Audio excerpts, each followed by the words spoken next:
I wasn't invited to my own son's wedding, but I was sent a $190,000 bill to pay for it. I didn't argue or confront anyone.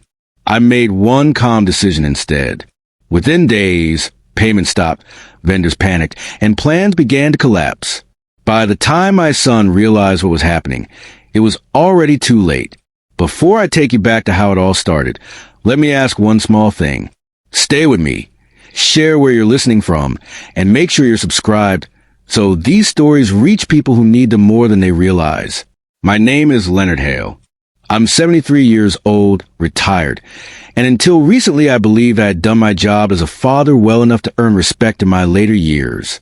I spent 4 decades as a civil engineer in the city of Ridgewood, Ohio, designing roads no one notices unless they fail. It was honest work, quiet work, the kind of work that doesn't make headlines but keeps everything standing. My wife, Eleanor, used to say I was born to build foundations, not just in concrete but in people. She passed away 6 years ago after a short, unforgiving illness, and since then my life narrowed into routine. Morning coffee at the same chip mug. Evening walks past the same maple trees. Sundays reserved for my son, Daniel. Daniel was everything a father hopes for. Bright, careful, steady. He earned a scholarship, finished business school, and climbed his way into a management role at a private consulting firm downtown. He called every week, sometimes just to talk about nothing. Sometimes ask advice he didn't really need, but wanted anyway. Then he met Brianna. She came from a different world. Not louder, just shinier. Old money families from Crestmont Heights. The kind of neighborhood where people don't talk about wealth because everyone already has it. When Daniel first brought her to dinner, she was polite, smiling, perfectly composed. She complimented my home, though her eyes scanned it like a checklist. She asked about my career, but only enough to measure it. At first, I told myself I was imagining things, but patterns don't lie. Little comments began slipping through. Suggestions about upgrading Daniel's image. Jokes about how first impressions matter in professional circles. Remarks about how certain people just don't fit into certain rooms. Daniel started repeating her language without realizing it. When Eleanor's birthday came around, I asked if they'd like to visit her grave together. Brianna smiled and said it might be emotionally heavy, so close to their social calendar. Daniel didn't disagree. He just stayed quiet. That silence was the first warning. The engagement announcement came 6 months later. Not over dinner. Not in person. A group message with a photo of a ring and a venue link attached. I congratulated them immediately. I asked when we could sit down and talk details. Brianna replied with enthusiasm about the aesthetic, the guest experience, the narrative of the day. Not once did she say family. 2 weeks later, an envelope arrived. Inside was a printed invoice. Itemized. Venue. Catering. Photography. Travel. Honeymoon. Planner fees. Media coordination. At the bottom, bolded and underlined, was my name listed as primary financial contributor. The total, $190,000. No invitation was included. I thought it was a mistake. I called Daniel. He sounded uncomfortable, distracted. "Dad, we're keeping the ceremony very curated," he said. "It's about the future we're building." And I fit where in that future? I asked. There was a pause. Then Brianna took the phone. "Leonard," she said gently, the way people speak when they think kindness is a substitute for respect. "We didn't think the environment would be comfortable for you. The crowd, the expectations. But Daniel really wants your support." "My support, how?" "Well," she said, as if it were obvious, "financially." That was the moment something inside me went still. Not angry, not loud, just clear. I told them I needed time to review everything. I hung up before either of them could fill the silence with explanations. That evening, I laid the invoice flat on my kitchen table and brewed a second cup of coffee I didn't drink. I stared at Eleanor's photo on the wall and felt a familiar weight settle in my chest. Not grief, responsibility. They thought this was about money. But money, when handled correctly, is never just currency. It's leverage. It's structure. It's consequence. I didn't call Daniel back. Instead, I called my financial advisor of 25 years, then my attorney. Then I opened my laptop and began reading contracts. By midnight, the first piece had quietly moved into place. No one knew yet. Not Daniel, not Brianna, not the wedding planner, not the vendors already spending money they assumed was guaranteed. They thought the wedding was funded. They were wrong. And this was only the beginning. The next morning, I woke before sunrise, the way I always had when Eleanor was alive. Old habits stay even when the reasons change. I made coffee, opened the blinds, and watched the street come to life slowly. Dog walkers, a delivery truck, normal life continuing, unaware that a small shift had already begun behind the scenes. At exactly 8:15 a.m., my phone rang. Leonard, my financial advisor, Paul Mercer, said carefully, "I reviewed the documents you sent last night. You were listed as guarantor on several vendor contracts, but you never signed them." "That's correct," I replied. "There's language in the agreements implying implied consent through primary contact designation," he continued. "But legally, implication is an authorization. So nothing gets paid without my approval." "Not a dollar," Paul confirmed. "If you want to freeze everything, we can route all wedding-related funds into a restricted escrow account. Vendors submit invoices. You approve or deny." "Do it," I said. "Today." There was a pause. "Leonard, this will cause disruption." "Yes," I said calmly. "That's the point." By noon, the escrow account was active. At 12:43 p.m., the first email arrived. Subject: payment confirmation needed, Ridgewood Pavilion. It was polite, professional, confident. "Hello, Mr. Hale. We're finalizing preparations for the upcoming Hale Kessler wedding. We just need confirmation that the remaining venue deposit will be wired today as scheduled." I didn't reply immediately. I waited. At 2:10 p.m., another email followed. This one from the catering company, then the florist, then the photography studio. Each message was written with the same assumption, that money was already moving, that my role was ceremonial, that my silence meant compliance. They had no idea that silence was the most active choice I'd made in years. At 4:30 p.m., Daniel called. "Dad," he said quickly, "are you getting messages from the vendors?" "Yes," I said. "They're confused. Brianna's upset. The planner says payments are delayed." "I know. Did something happen with the bank?" "No." "Then why?"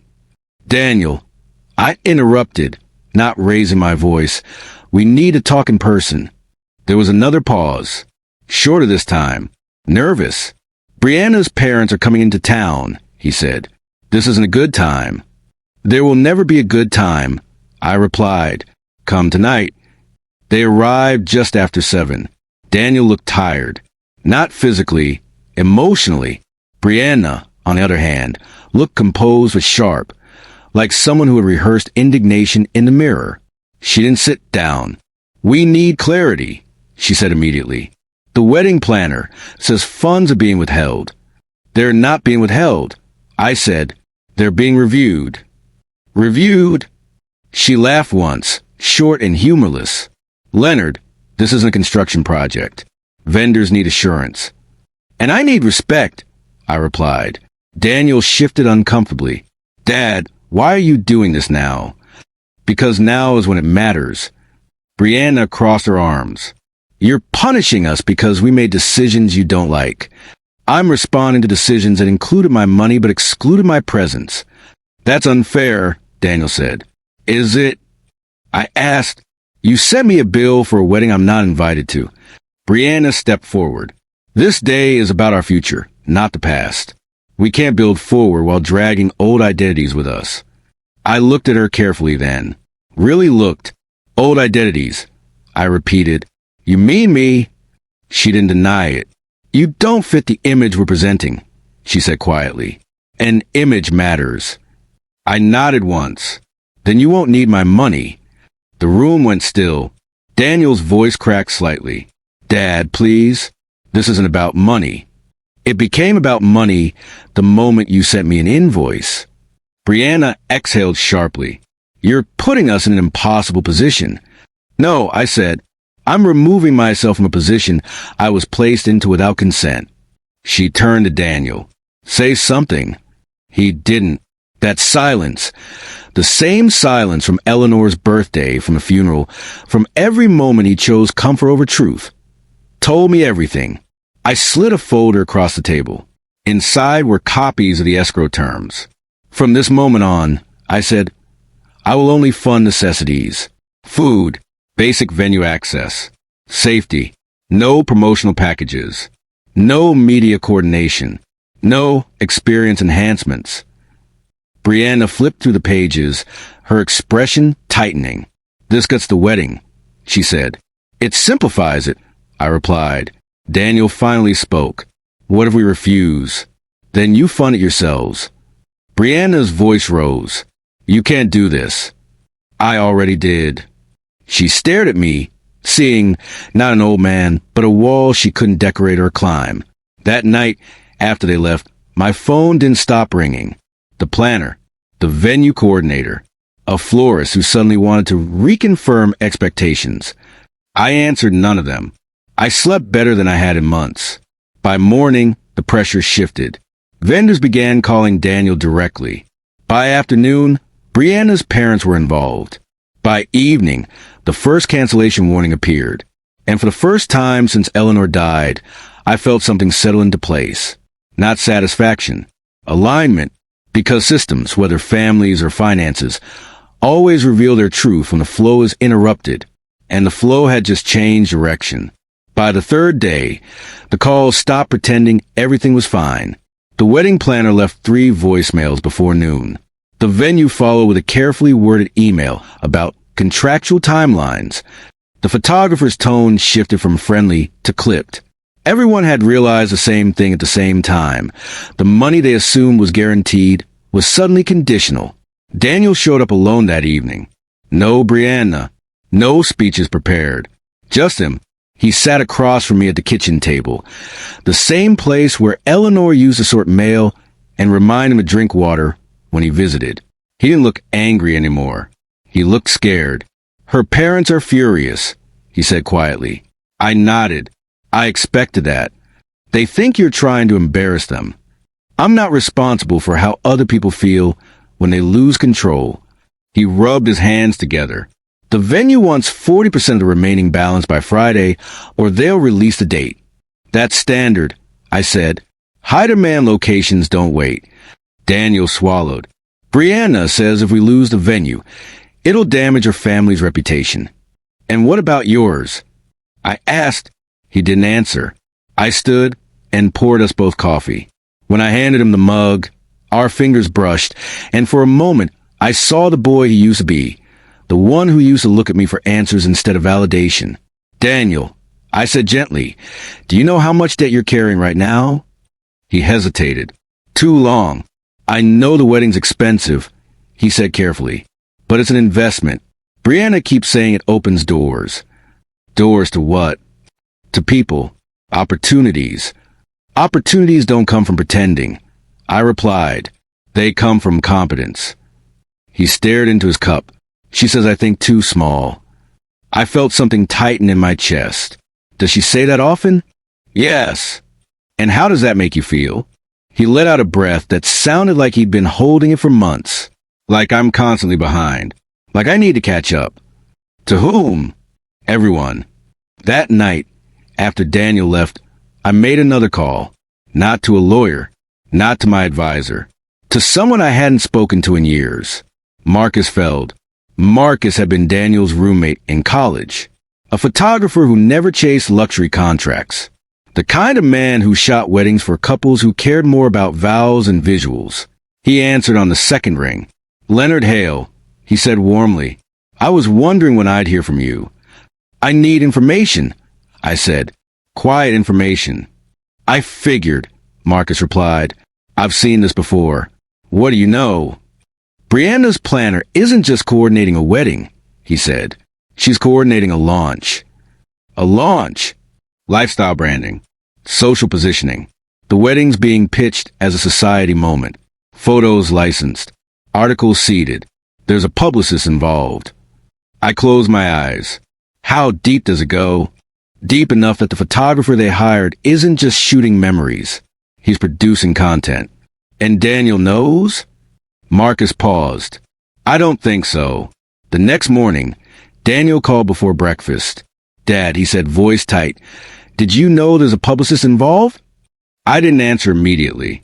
Yes, I said finally. She never told me, he continued. I found emails, media outreach, draft captions. I waited. She sold our wedding story, he said, disbelief cracking through his words. She pitched it. And you? I didn't even know. That afternoon, Brianna arrived unannounced. She didn't knock. She rang the bell twice hard. Her composure was gone. You're manipulating him, she snapped the moment I opened the door. I'm telling him the truth. I replied, you're poisoning him against me. No, I said calmly. You did that yourself. She paced my living room like a trapped animal. You don't understand the pressure I'm under. Then explain it to me. My family expects a certain standard, she said. My friends expect a narrative. I can't step backward. And Daniel, he needs to grow. I looked at her steadily. Growth doesn't come from shame. She stopped pacing. You think this is about money? I think it's about control. Her eyes flashed. If you don't release the funds, this wedding will fall apart. Then it wasn't built on anything solid to begin with. She stared at me, realizing for the first time that I wasn't going to bend. That evening, the first cancellation notice went out. Not to guests, to vendors. The venue placed the date back on the market. The caterer flagged the contract. The photographer requested clarification on rights ownership. And Daniel finally saw the full scope. He came back the next day with documents, bank statements, loan paperwork, a bridge loan arranged without my knowledge, high interest, short term. He sat down hard. I borrowed against future income, he admitted. I thought I'd pay it off after the wedding. How much? $78,000. I closed my eyes. Daniel, I said quietly, this isn't a wedding problem. This is a life problem. He nodded, tears slipping free. I don't know how this got so out of control. It got out of control the moment you stopped asking yourself who you were doing this for. The silence between us stretched. Finally, he spoke. Dad, he said, voice shaking. If the wedding doesn't happen, will you still be here? I reached across the table and put my hand over his. I never left. That night, Brianna posted something vague online. Quotes about betrayal, about interference, about being misunderstood. Daniel didn't respond. Neither did I. Because when someone loses control of the narrative, they always get louder. And the louder she became, the clearer everything else grew. The silence after Brianna's post lasted less than 12 hours. By morning, Daniel's phone was vibrating nonstop. Messages from co-workers, distant relatives, people who hadn't spoken to him in years. Everyone suddenly curious, everyone pretending concern while fishing for gossip. He didn't answer most of them. He came to my house instead. He looked exhausted, like someone who hadn't slept but also hadn't stopped thinking. She told people you're controlling, he said, sitting down heavily, that you're sabotaging us because you don't approve of her. I nodded once. That's the story she needs. She said you threatened to cut me off financially. I never threatened, I replied. I clarified. He gave a weak, humorless smile. Yeah, I figured. He pulled out his laptop and opened a folder. Inside were emails, dozens of them, between Brianna, the wedding planner, the publicist, and vendors. She didn't just pitch the wedding, Daniel said quietly. She pitched me. I leaned forward. She described me as a rising professional backed by generational wealth, he continued. She talked about my family legacy like it was a brand. And did you recognize yourself in that description? He shook his head slowly. No, it felt like reading about someone else. Someone useful. That word hung between us. Useful. That afternoon, the first real fracture appeared. Not emotional, but practical. The venue formally canceled. Not postponed. Not rescheduled. Canceled. The deposit was forfeited under the contract's failure to fund clause. The date was immediately reassigned to another couple who wired payment within the hour. Daniel stared at the email for a long time. That was supposed to be our day, he said. A day doesn't make a marriage, I replied, but debt can break one. He closed the laptop. She's coming over tonight. I nodded. Good. She wants answers. So do you. Brianna arrived just after sunset.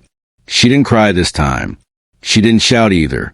She sat down across from Daniel with a composure that felt rehearsed, hands folded neatly, voice controlled. This is spiraling, she said. We need to stabilize things. Daniel looked at her. You sold our wedding story to a magazine. It was an opportunity. You took out loans in my name. Temporary. You hid a business account for flexibility, and you told people my father was sabotaging us. She exhaled sharply. Because he is. I leaned forward. No, I said calmly. I'm refusing to insure a fantasy. She turned to me, eyes sharp. You don't understand my world. I understand it perfectly, I replied. I just don't respect it. Daniel held up a hand. Stop, both of you. He looked at her then, not angrily, not pleading, but with clarity. Why didn't you tell me about the loans? He asked. She hesitated. Because you would have panicked. And why didn't you tell me about the magazine?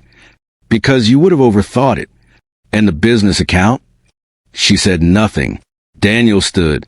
I need to know something, he said quietly. If there were no wedding, no photos, no articles, would you still want to marry me? She didn't answer immediately. That pause lasted only a second, but it was enough. Daniel, she said carefully, love isn't just emotion. It's strategy. It's alignment. He nodded slowly. Thank you, he said. For what? For finally being honest. She stood abruptly. You're throwing everything away. No, he replied. I'm finally seeing what I was about to give away. She turned to me. Are you happy now? I met her gaze. This isn't about happiness. It's about responsibility. She left without another word. The door closed softly behind her. Daniel didn't move for a long time. I feel stupid, he said eventually. Don't, I replied. You feel awake. That's different. The next week unfolded like controlled demolition. Daniel canceled the remaining vendor contract himself. Some deposits were lost. Some were renegotiated. The bridge loan was restructured. Painful, but survivable. The publicist sent a polite email asking how to proceed. Daniel replied with a single sentence. There will be no story. The magazine withdrew interest within hours. Without spectacle, there was nothing to sell. Brianna's social circle grew quiet. Invitations dried up. Support cooled. Performance without payoff loses its audience quickly. One evening, Daniel sat beside me on the porch as the sun went down. I thought success meant being seen, he said. Now I think it means being able to sleep. I smiled faintly. That's usually how it starts. A week later, something unexpected happened. Brianna called. She asked to meet Daniel alone. He went. When he returned, he looked lighter and sadder. She wanted to try again, he said. Smaller wedding. Less attention. And she still blamed you. I nodded. I told her I wasn't choosing between her and you, he continued. I was choosing myself. He looked at me then. I don't know what my life looks like now, he admitted. That's okay, I said. It just stopped being fake. He exhaled. For the first time in months, the house felt quiet, not tense, not heavy, just quiet. Later that night, I found him in the kitchen, staring at an old photo on the fridge. Him as a boy, grinning. No suits, no staging. I forgot who that kid was, he said. You didn't forget, I replied. You were distracted. He nodded. And outside, somewhere beyond the walls, the noise of a life built for applause finally faded. The quiet that followed Brianna's departure didn't feel empty. It felt earned. For days after that final conversation, Daniel moved to the house like someone relearning gravity. He slept longer, ate more slowly. He stopped checking his phone every 5 minutes. The frantic urgency that had defined him for months began to loosen its grip. But consequences don't disappear just because clarity arrives. They wait. The first arrived in the form of an envelope from a law office downtown. Thick, cream-colored, formal. Daniel opened it at the kitchen table. Vendor claims. Not lawsuits yet, but notices, requests for settlement, statements of loss. I thought canceling early would limit the damage, he said. It did, I replied, but not eliminate it. He nodded. I deserve this part. That sentence mattered more than the numbers on the page. We spent the next week sorting through obligations, which were legally binding, which were bluffs, which could be negotiated. Daniel took the lead on every call. No deflecting. No hiding behind excuses. When someone demanded explanations, he gave them honestly. I overcommit, he said more than once. I'm correcting it. Some vendors softened immediately. Others didn't. That was fine. Growth isn't about winning every outcome. It's about owning them. Meanwhile, Brianna's narrative continued to shift. At first, she painted herself as misunderstood, then as wronged, then as abandoned. Daniel saw the post but didn't respond. She wants me to defend myself publicly, he said one night. She wants engagement. I replied, silence denies her oxygen. A week later, her tone changed. Now she spoke of new beginnings, of reclaiming peace, of learning lessons. Not apologies, not accountability, rebranding. She's good at this, Daniel said quietly. Yes, I replied. That's why it took you so long to see it. One afternoon, Daniel asked a question I hadn't expected. Did Mom ever worry I'd end up like this? I looked at him carefully. Your mother worried about many things, I said, but not your heart. He swallowed. I lost my way. You detoured, I corrected. There's a difference. He nodded slowly. That weekend, he visited the old neighborhood where we'd lived when he was growing up. The houses were smaller than he remembered, the streets narrower, the people slower. He came back quieter than usual. I drove past my old school, he said. I remembered wanting to be impressive. And now I want to be solid. That shift, subtle, unannounced, changed everything. The next development came from an unexpected source. Brianna's parents. Her father called me directly. We hadn't spoken before. His voice was calm, controlled, the voice of someone used to being obeyed. I think we need to clear the air, he said. I agree, I replied. We met at a coffee shop halfway, between our neighborhoods. Neutral ground. He arrived alone. No lawyers, he said. Just conversation. Good, I replied. Truth doesn't need representation. He got straight to it. Brianna is devastated. I nodded. Daniel was deceived. She believes you interfered. I enforced boundaries. He leaned back. You embarrassed my family. I held his gaze. Your daughter humiliated mine. A pause. She had expectations, he said carefully. So did I replied. Only one of us tried to buy them. His jaw tightened. You cost her opportunities. No, I said evenly. Her choices did. He studied me for a long moment. You're not apologizing, he observed. I'm not guilty, I replied. When we parted, nothing had been resolved, but something had been understood. Daniel was no longer a resource. He was no longer available for extraction. That realization rippled outward faster than either of us expected. Invitations Daniel once received stopped arriving. Networking dinners were postponed. Casual check-ins disappeared. At first, it stung. Then it clarified. They weren't friends, he said one evening. They were proximity.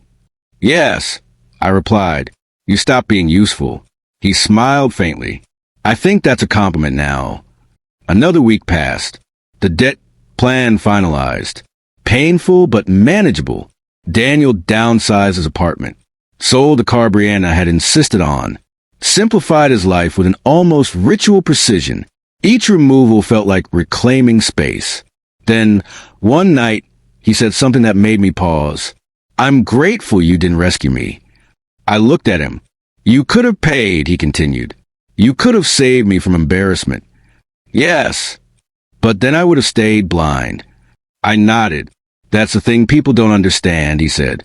Being saved isn't the same as being supported. I smiled. You're learning fast. The final development of that chapter came quietly. Daniel received an email from Brianna. Not dramatic, not angry. Short. She wished him well. Said she hoped he found what he was looking for. No mention of money. No admission of deceit. Just closure shaped to her advantage. Daniel read it once, then deleted it. I don't need the last word, he said. I need the right one. Outside, autumn deepened. Leaves fell without performance or permission. One evening, as we sat on the porch watching the sky darken, Daniel spoke again. I don't know who I'll become after this. I looked at him. That's good, I said. You stop being Puritan. He leaned back, exhaling slowly. For the first time since the invoice arrived, since the illusion cracked, since the noise fell away, there was no sense of impending collapse. Only space. And in that space, something real was finally taking shape. Time didn't rush in to fill the space Brianna left behind. It moved cautiously, as if waiting to see whether Daniel would try to replace the silence with noise again. He didn't. Instead, he began rebuilding in ways that didn't announce themselves. He started cooking at home. Simple meals. Familiar ones. The kind his mother used to make when money was tight, but pride was intact. He took morning walks without headphones. He let his thoughts wander without directing them toward productivity or optics. But healing rarely happens in isolation. It attracts tests. The first came from work. Daniel's firm invited him to a strategy retreat. Off-site, exclusive. The kind of thing he used to crave. He showed me the email. They want to know if I'm still aligned with leadership trajectory, he said. I raised an eyebrow. Translation? Whether I'm still willing to play the game. And are you? He stared at the screen longer than necessary. I don't know how to answer that anymore. He went to the retreat anyway, not to perform, but to observe. When he returned, he looked unsettled. They talked about clients like trophies, he said, about appearances like leverage. One partner joked that weddings were great brand accelerators. I said nothing. They weren't joking. No, I replied, they rarely are. That night, Daniel barely slept. The next morning, he surprised me. I requested a transfer, he said. Different department, lower profile. That's not a small move. I know. Why now? Because I don't want my career to reward the same instincts that almost ruined my life. The request was approved within days. Quietly. No celebration. No announcement. Just another lever moved behind the scenes. A week later, something unexpected happened. Brianna's former assistant reached out to Daniel. Her name was Lila. She asked to meet. Daniel hesitated. I don't want drama.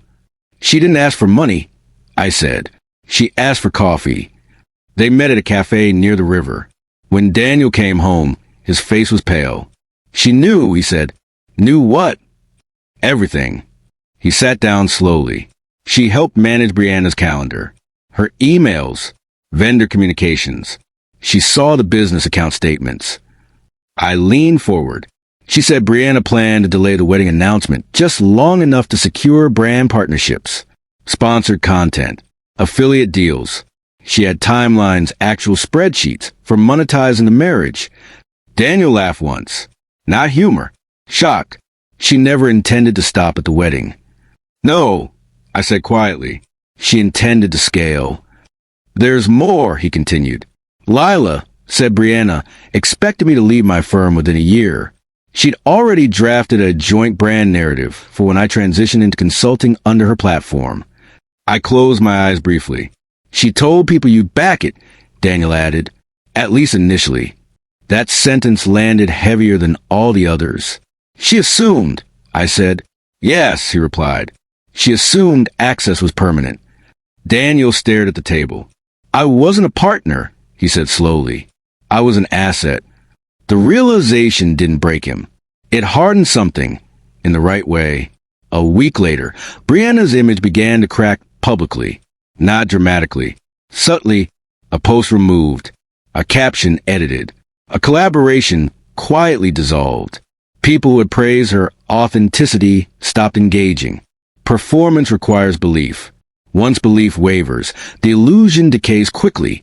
Daniel didn't celebrate. He watched. "She's losing traction," he said one evening. "That's what happens when the story no longer aligns with reality. She'll blame me. She already has. She'll say I held her back. And some people will believe her." He nodded. "That's okay." It was the first time he'd said that without flinching. Then came the letter. Not an email, not a text. A handwritten envelope. From Brianna. Daniel opened it slowly. She wrote about reflection, growth, pain. She acknowledged mistakes, never specifics. She apologized for how things unfolded, not what she'd done. She said she hoped one day they could speak again. Daniel folded the letter neatly. "She wants absolution without accountability," he said. "Yes." He placed it in the drawer, not with anger, with finality. The next turning point came from an unexpected direction. Daniel's firm announced layoffs, not in his department, but close enough to ripple. People panicked. Rumors flew. Daniel remained calm. 6 months ago, this would have destroyed me, he said. And now I know my value isn't determined by proximity to power. That sentence told me everything. He didn't lose his job, but he lost something else. Illusion. And he didn't miss it. As winter approached, Daniel started volunteering on weekends. Financial literacy workshops. Budgeting classes. "Feels ironic," he said with a small smile. "Feels necessary," I replied. One Saturday, he came home energized. "I helped a couple avoid a loan they didn't understand," he said. "They almost signed something that would have trapped them for years." He paused. "I sounded like you." I smiled. That's how lessons survive. Then came the final confrontation. Not with Brianna, with himself. Daniel admitted something one night we hadn't spoken about before. "I liked the attention," he said. "Being admired. Being seen as successful. I waited. It made me feel safe," he continued. "Like I'd outrun where I came from. And now I see that running from your roots doesn't make you stronger. It just makes you tired." He looked at me. "Thank you for letting me fall." I shook my head. "You didn't fall. You stopped floating." Silence followed. Comfortable. Earned. Outside, the world kept spinning. Stories rose and collapsed. Appearances shifted. But inside the small, quiet house, something steadier had taken hold. Daniel wasn't chasing validation anymore. He was building something that didn't need witnesses. And that, more than any canceled wedding or unpaid invoice, was a real turning point. Winter arrived without ceremony. No dramatic snowfall. No symbolic storm. Just cold mornings, longer shadows, and a clarity that only comes when distractions fall away. Daniel settled into his new routine with surprising ease. The lower-profile department suited him. Fewer politics. More substance. Work that required thinking instead of performing. He came home tired in the honest way, muscle deep, not ego deep, and for the first time in years, he slept, but silence has a way of tempting the past back into the room. Brianna didn't disappear the way Daniel expected. She adapted. Her online presence shifted tone. Less luxury, more healing. She spoke about resilience, about navigating heartbreak, about choosing peace over conflict. The comments filled with sympathy from people who only knew the curated version of events. Daniel watched once, then stopped. "She's rewriting the story," he said. "She always was." I replied, "You just stopped playing your role. That should have been the end of it." But then came the email. Not to Daniel. To me. It arrived late one evening. Subject line polite to the point of suspicion. Request for conversation. It was from Brianna. Daniel noticed my expression as I read it. "She reached out?" he asked. "Yes." He didn't react immediately. "What does she want?" "She says she wants closure." He exhaled slowly. "Of course she does. She wants to talk. I added. In person? Daniel shook his head. You don't owe her anything. I know. Then why are you considering it? Because silence had already done its work. Now it was time for boundaries to speak. I won't do it for her, I said. I'll do it for us. We agreed to meet in a public place, a cafe near the old courthouse. Neutral ground. Daylight. No drama. She arrived 10 minutes early. Still polished. Still composed. But something was off. The confidence she once wore like armor now looked borrowed. She stood when she saw me. Thank you for agreeing to meet, she said. I nodded and sat. We exchanged pleasantries that carried no warmth. Finally, she spoke. I wanted to clear the air. I waited. I know things ended badly, she continued, and I take responsibility for my part. That phrase again. Your part, not your actions. I love Daniel, she said. In my own way, I met her gaze. Love that requires performance isn't love. It's a transaction. Her lips tightened. I never meant to hurt him. Intent doesn't erase impact. She shifted in her seat. I think you misunderstand me, she said carefully. Everything I did was for our future. For whose future? I asked. She didn't answer immediately. Daniel is potential, she said finally. But potential needs positioning. I was helping him rise. By excluding his family, that wasn't personal. It was definitive. She leaned forward. You represent a world he's trying to leave. I smiled then, not unkindly. No, I said, I represent a world he survived. Silence stretched. People laughed nearby. Cups clinked. Life continued. You're very calm, she said eventually. I've already lost what mattered, I replied. That makes the rest simple. Her eyes flickered. I didn't expect him to change, she admitted. I thought he'd fight harder to keep us. He did, I said. He just stopped fighting himself. That landed. She swallowed. I'm rebuilding, she said quickly. Starting fresh. I've learned a lot. I hope so. She hesitated, then asked the question she'd come for. Does he ever talk about me? No, I said honestly. That hurt more than anger ever could. I want him to be happy, she said softly. Then let him be unknown. She looked confused. Peace doesn't need witnesses, I explained. You taught him that by accident. We stood. I won't reach out again, she said. That would be wise. She nodded and left without looking back. When I told Daniel about the meeting, he listened quietly. She didn't ask about you, he noted. No. Good, he said. That means she finally understands. Spring crept in slowly. Daniel planted herbs in the backyard. Basil, rosemary, things that came back if you cared for them. He started mentoring junior associates at work. Not networking, guiding. One evening, he told me something unexpected. I turned down a promotion. I looked up. Why? It came with visibility I don't want. Pressure I don't need. And how do you feel about that? Relieved. That word again. Relief is what happens when you stop pretending. Months passed. Then, without warning, Brianna's carefully maintained image collapsed. Not in a scandal. In silence. Partnerships ended. Engagement dropped. Followers drifted away. People didn't turn on her. They just moved on. Performance without authenticity always expires. Daniel heard about it secondhand. Do you feel anything? I asked. He thought for a moment. I feel grateful, he said, that I didn't need her downfall to heal. That's when I knew he was free. The final shift came quietly. Daniel invited me to dinner one night. He cooked, burned the garlic slightly, forgot the salt. It was perfect. I'm thinking about moving, he said casually. Where? Closer to work. Smaller place. Why? I don't need space to impress anyone anymore. He paused. I might start dating again. Eventually. I nodded. Take your time. I will. He looked at me then, not as a son seeking approval, but as a man acknowledging lineage. You didn't rescue me, he said. You trusted me to choose. That's what fathers do, I replied, when they want their sons to stand on their own. Outside, the evening settled gently. No audience, no applause, just two people sharing a meal built on truth instead of image.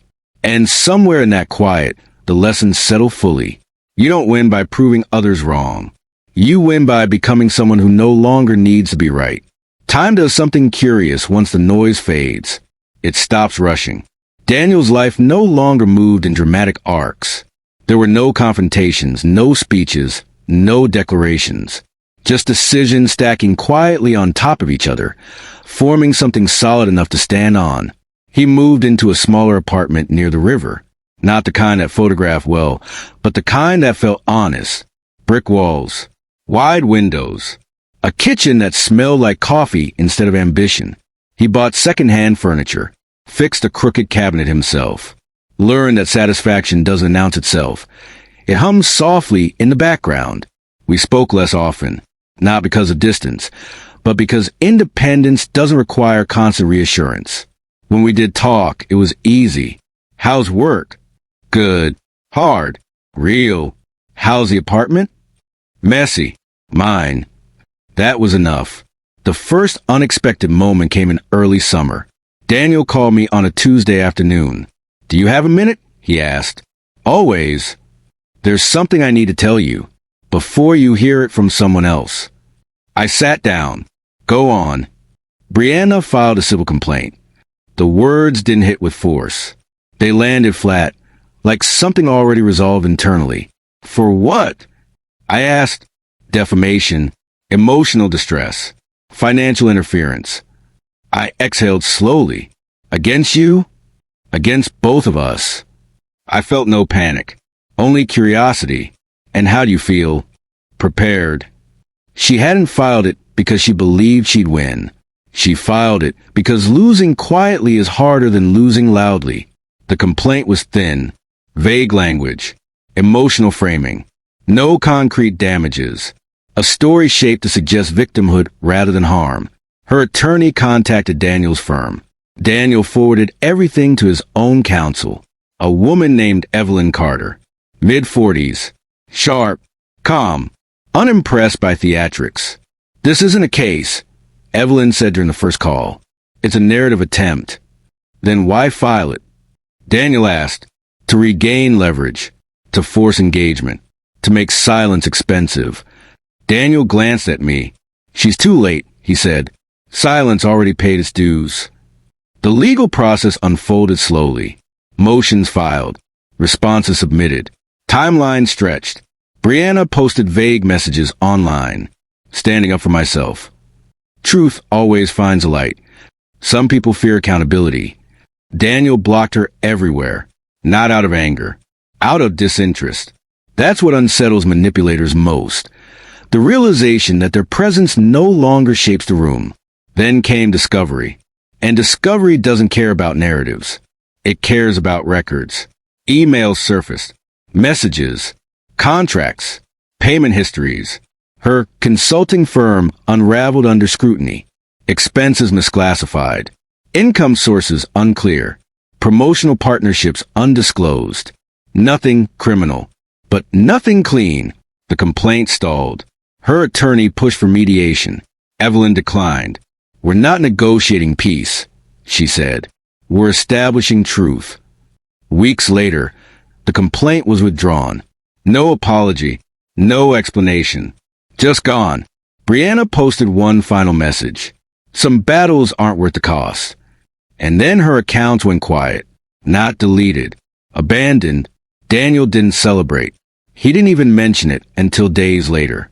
"It's over," he said. "Yes," I replied. "But that doesn't mean it mattered." He smiled at that. Something else began to change after that. Daniel stopped avoiding conversations about the future. Not career planning. Not goals. Identity.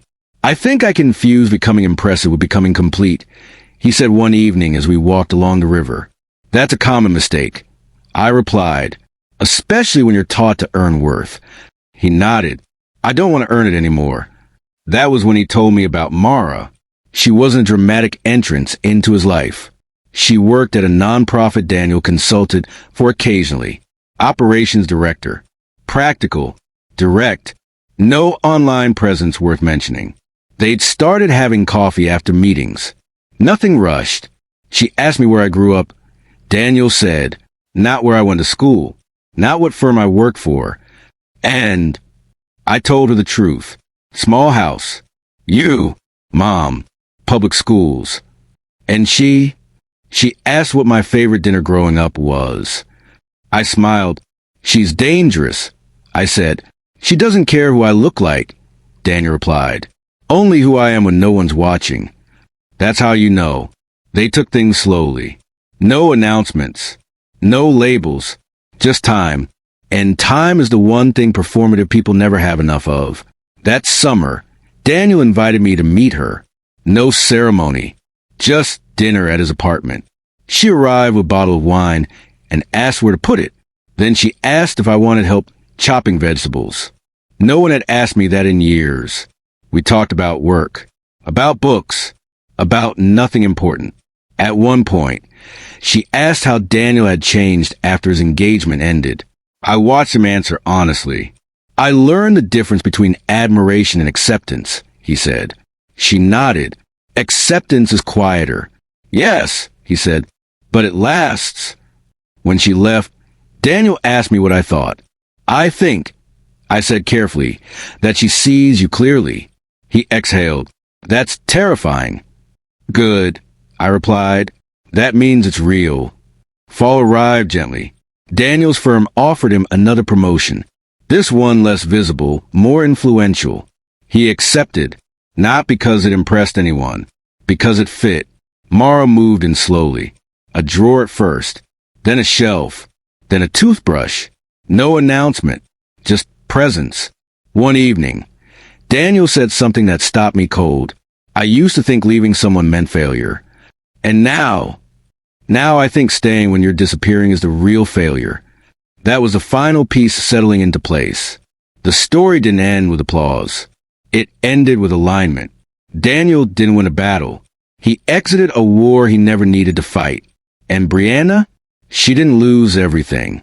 She lost the ability to define the story, which, for someone like her, was the only currency that ever mattered. When winter returned, Daniel and I sat across from each other again. Same table, different weight in the room. I don't need saving, he said quietly. I know, I replied. You never did. Outside, the city moved on. Inside, something permanent had finally formed. Not revenge, not victory, but something far rarer. Peace without witnesses. Winter arrived without ceremony. No storms. No dramatic freeze. Just colder mornings and longer shadows stretching across Daniel's apartment floor. Life had thinned down to what mattered. Work, sleep, meals shared without phones on the table. Silence that didn't need filling. That's when the past made one final attempt to re-enter. It came in the form of an envelope, cream-colored, heavy paper. Daniel's name written in handwriting he hadn't seen in over a year. He didn't open it right away. He set it on the counter and went about his evening. Finished dinner, rinsed the plates, wiped the counter clean. Only when everything else was in order did he sit down and break the seal. Inside was a letter. No legal language. No threats. Just Brianna. Or at least the version of herself she wanted remembered. She wrote about misunderstanding, about growth, about lessons learned the hard way. She admitted to poor judgment, but avoided words like lying or manipulation. She framed her actions as reactions. Pressure, fear, wanting to belong. She wrote that she hoped Daniel was happy, that she was finding herself, that she wanted closure.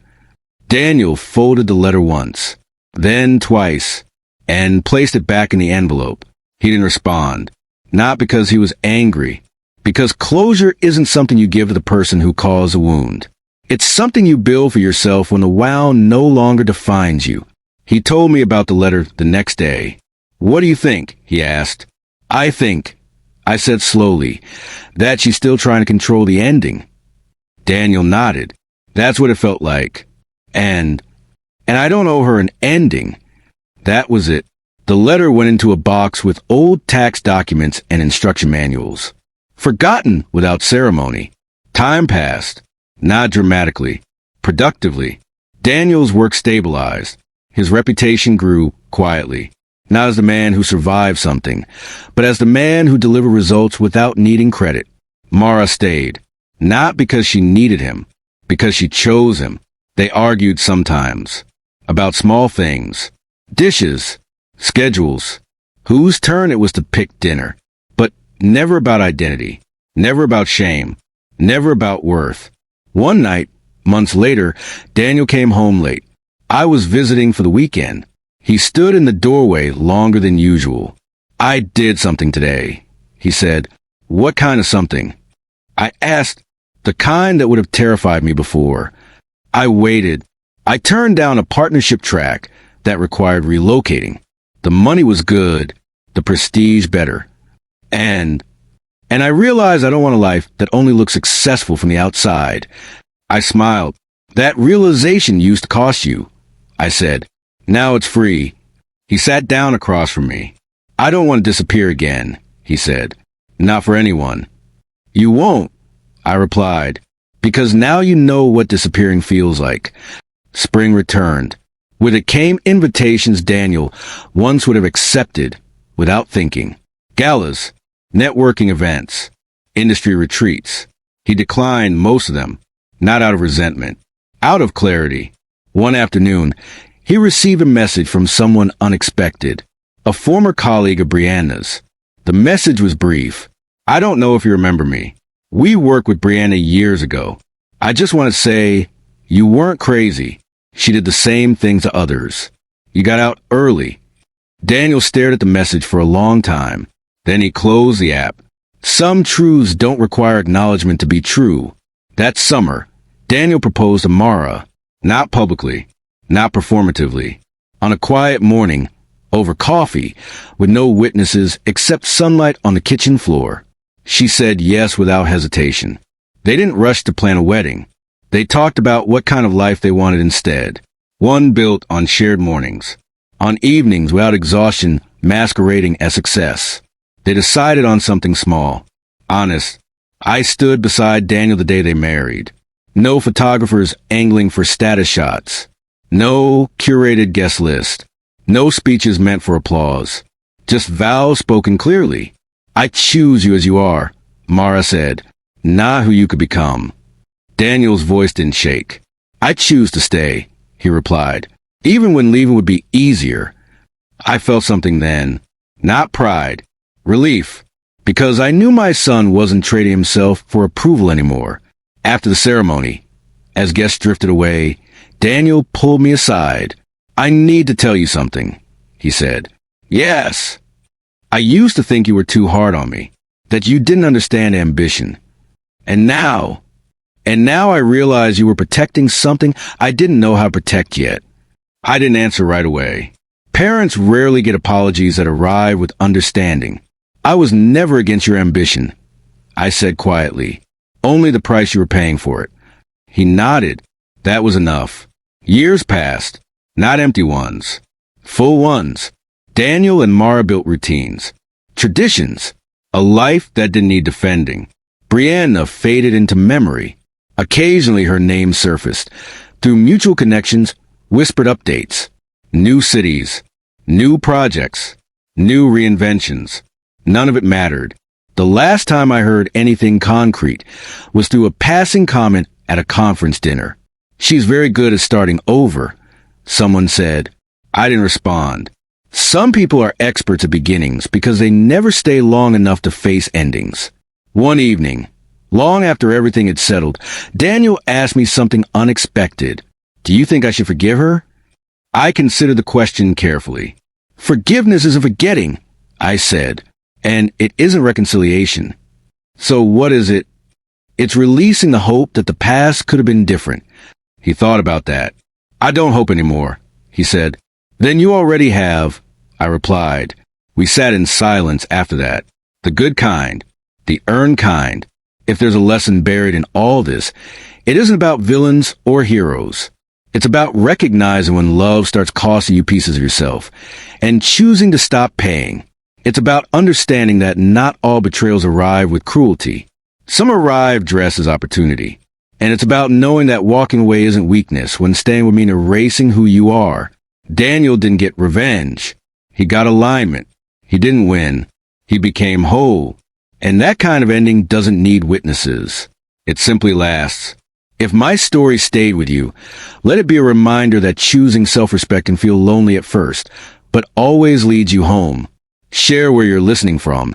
And if stories about truth, boundaries, and second chances matter to you, consider subscribing.